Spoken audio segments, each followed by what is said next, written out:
folks, I'm Tom Vasel. Welcome to a little top 10 list I'm going to do, and today we're going to talk about top 10 spy games. Now, spy games is a tough thing to do because there's a lot of games that have spy themes. There's a lot of, but don't really feel like spying, and there's games that the theme necessarily isn't spying, but it might as well be spies. It's kind of a tough list to put together, so I've done my best here. So I tried to pick 10 games that gave me sort of a spy-ish type feel, and I had a lot that I looked at here. There's a lot of different games out there, but let's get started with number 10, Agents of Smersh. Now, Agents of Smersh is very obviously based on Tales of Arabian Nights. It comes with a big book of stories, and it's a cooperative game in which you're moving around this board, and different things will happen to you. You'll read paragraphs in a book, and it will tell you some spy story. Think James Bondish. You'll go around, you'll fight thugs with a very interesting dice mechanism until you eventually fight the big bad guy and win the game together or lose. It's very, very much story-driven, but if you like James Bond's spy style, you'll like this game. Number 9 is Confusion, Espionage, and Deception in the Cold War. Now, we're going to the other extreme. This is an abstract strategy game. But it's also a deduction game, and it's a game I like a lot, and it has a spy theme to it that works. Essentially, you see all your opponent's pieces. You don't see your own. So think Stratego, but your opponent can see all your pieces.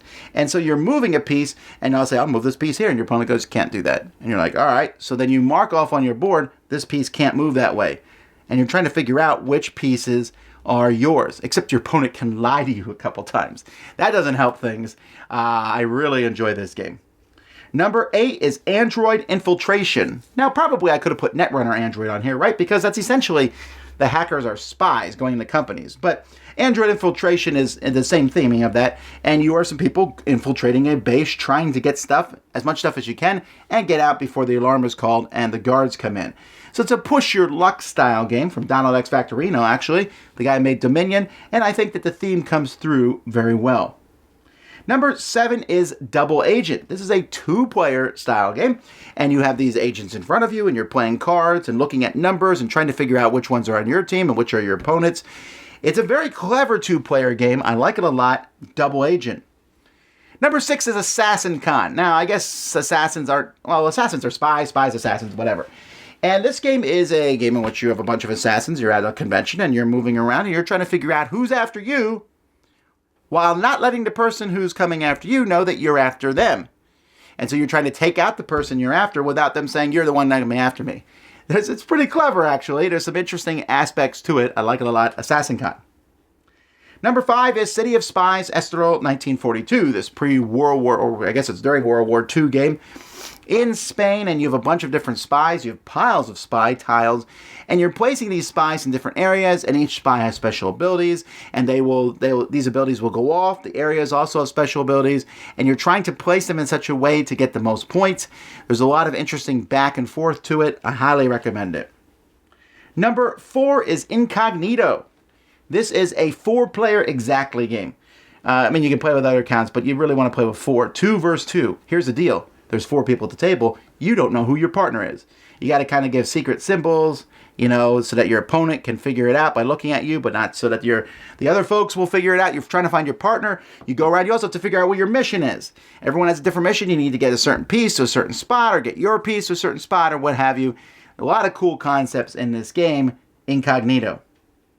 Number 3 is Burgle Brothers. Now, technically, I think in this game you're just robbing a place. But I tend to think of it as a spy mission as you go in, and I'm calling that, so that's the way it works.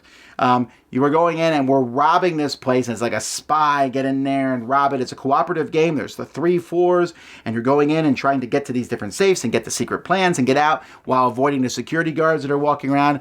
It's really thematic. Maybe Ocean's 11 is kind of what this is based on, but like I said, I feel like it has a spy theme. Number 2 is Spectre Ops. Spectre Ops is definitely a spy theme where one person is going in and everyone else is trying to find that person. They're going to go through and disable some different spots on the board, and it's a hidden movement game. That person's secretly writing down where they go. Everyone else is trying to figure it out. Once they see him, trying to capture him. Very tense back and forth game. Excellent Spectre Ops. And my favorite spy game, this one was pretty easy for me to pick, is The Resistance. Sure, in The Resistance, you're all kind of the Resistance, but some people are spies for the bad guys, who we always call Walmart in our games. But In this, no offense if you work for Walmart, which we just do that. But Walmart has taken over the world in our game, and you are trying to stop them, and you're trying to figure out who's ruining your missions. If you've never played Resistance, there's a lot of what we call social deduction games out there. Resistance is still one of the best as you try to talk back and forth and figure out exactly who is messing up everything. Highly recommend it. Like it a lot. Resistance. There's also Resistance Avalon, but I probably like the original one better.